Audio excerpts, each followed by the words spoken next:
வணக்கம், welcome to the channel recipes desk. இன்றைக்கி நம்ம உளுந்து அல்வா எப்படி செய்கிறதுன்னு பார்க்கலாம். இது ரொம்பவே ஹெல்த்தியாக இருக்கக்கூடிய ஒரு ஸ்நாக் ரெசிபி. இந்த டேஸ்ட்டும் ரொம்ப நல்லாயிருக்கும். இது நம்ம வெள்ளை உளுந்துலேயும் செய்யலாம், இல்லைனா கருப்பு உளுந்துலேயும் செய்யலாம். இதுக்கு வந்து நல்லா உளுந்தை ட்ரை ஃப்ரை பண்ணிவிட்டு அதை வந்து நம்ம பவுடராக அரைச்சிடலாம். அந்த மாதிரி அரைச்சி வச்சதில் 2 கப் உளுந்து பவுடர் நான் எடுத்திருக்கேன். நான் அதில் கருப்பு உளுந்தை ஃப்ரை பண்ணிவிட்டு பவுடர் பண்ணி வச்சுருக்கேன். இப்போ இதை வந்து நம்ம லைட்டாக ஃப்ரை பண்ணிக்கலாம். இதையும் நம்ம ட்ரை ஃப்ரை பண்ணிக்கலாம்.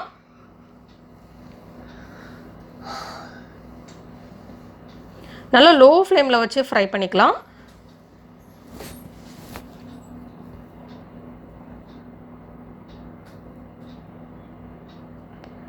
இப்போ அதை தனியாக எடுத்து வச்சிடலாம். நெக்ஸ்ட்டு நம்ம அதே கடாயை எடுத்து தேவையான அளவு நெய் சேர்த்துடலாம்.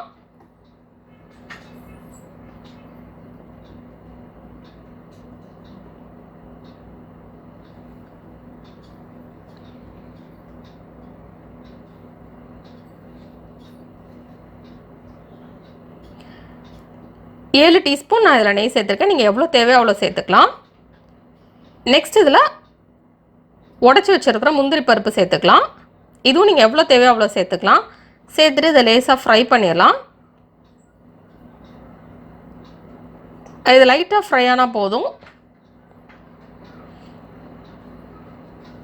இப்போ இது லைட்டாக ஃப்ரை ஆயிடுச்சு.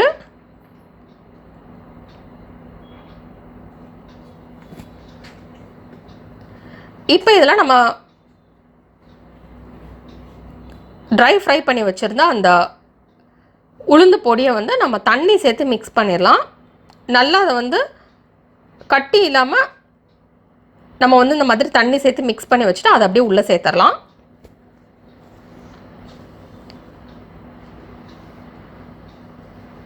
அந்த உளுந்து பொடியும் தண்ணியும் சேர்த்து நம்ம இதில் மிக்ஸ் பண்ணி உள்ளே ஆட் பண்ணியிருக்கோம். ஃபஸ்ட்டே நம்ம உள்ளே ஊற்றுறதுனால நல்லா நம்ம ஸ்பூனை வச்சோ இல்லை கையை வச்சே கூட மிக்ஸ் பண்ணிடலாம். உள்ளே கட்டி எதுவும் இல்லாத மாதிரி அந்த மாதிரி இப்போ மிக்ஸ் பண்ணி ஊற்றிட்டு இப்போ இதை நல்லா லோ ஃப்ளேமில் வச்சு நம்ம இதை கிண்டி விட்டுட்டே இருக்கணும்.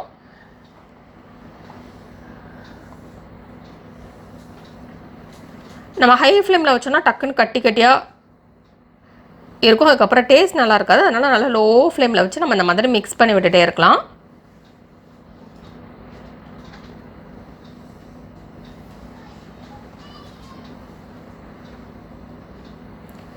கொஞ்சம் கொஞ்சமாக இது வந்து நல்லா திக்காகிட்டே வரும்.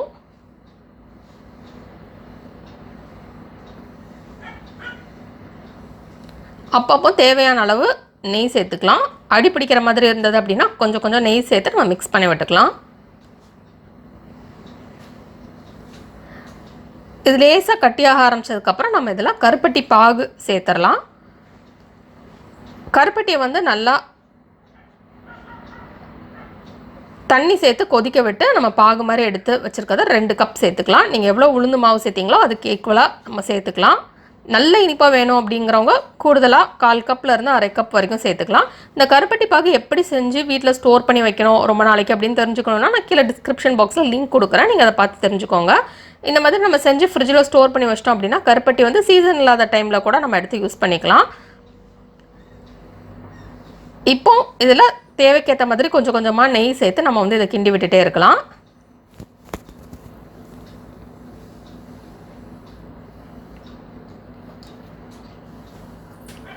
நல்லா லோ ஃப்ளேமில் வச்சு மிக்ஸ் பண்ணிகிட்டே இருக்கலாம். இது போக போக நல்லா திக்காகிட்டே இருக்கும்.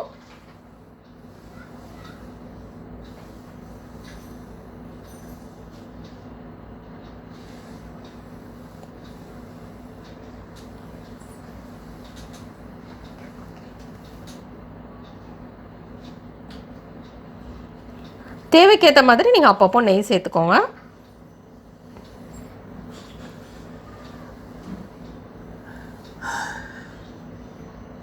இப்போ இதில் 1/4 டீஸ்பூன் ஏலக்காய் தூள் சேர்த்துடலாம். ஏலக்காய் தூள் சேர்த்துட்டோம்னா நல்ல ஒரு ஃப்ளேவர் கிடைக்கும்.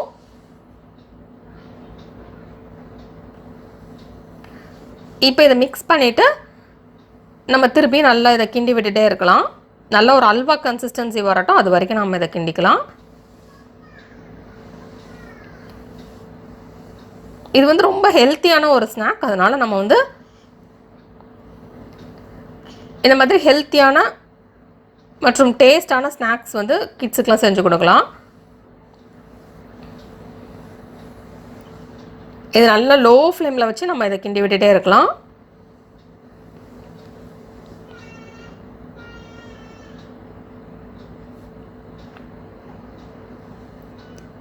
இது நல்லா சுருண்டு பேனை விட்டு அதுவாகவே வெளியே வர ஆரம்பித்ததுக்கப்புறம் நம்ம வந்து ஸ்டவ் ஆஃப் பண்ணிடலாம். இப்போ பார்த்திங்கன்னா நல்லா திக்காயிடுச்சு, நல்ல ஒரு அல்வா கன்சிஸ்டன்சி கிடச்சிச்சு.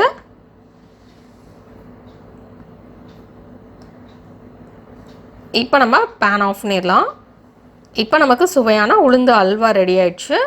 இந்த ரெசிபி நீங்கள் வீட்டில் ட்ரை பண்ணி பாருங்கள். அந்த ரெசிபி உங்களுக்கு பிடிச்சிருந்தா லைக் பண்ணி கிளிக் பண்ணுங்கள். உங்கள் ஃப்ரெண்ட்ஸோட இந்த ரெசிபியை ஷேர் பண்ணுங்கள். மறக்காம இந்த சேனலுக்கு சப்ஸ்கிரைப் பண்ணிவிட்டு பக்கத்தில் இருக்கிற பெல் ஐக்கான் ப்ரெஸ் பண்ணிக்கோங்க. அப்போ தான் இனிமேல் போடுற வீடியோஸ் எல்லாமே உங்களுக்கு உடனுக்குடன் கிடைக்கும். மிஸ் பண்ணாமல் இன்ஸ்டன்ட்டாக பார்க்க முடியும். இந்த ரெசிபியை ட்ரை பண்ணிட்டு எப்படி வந்திருக்கு அப்படின்றது கீழே கமெண்ட்ஸ் பாக்ஸில் மறக்காம சொல்லுங்கள்.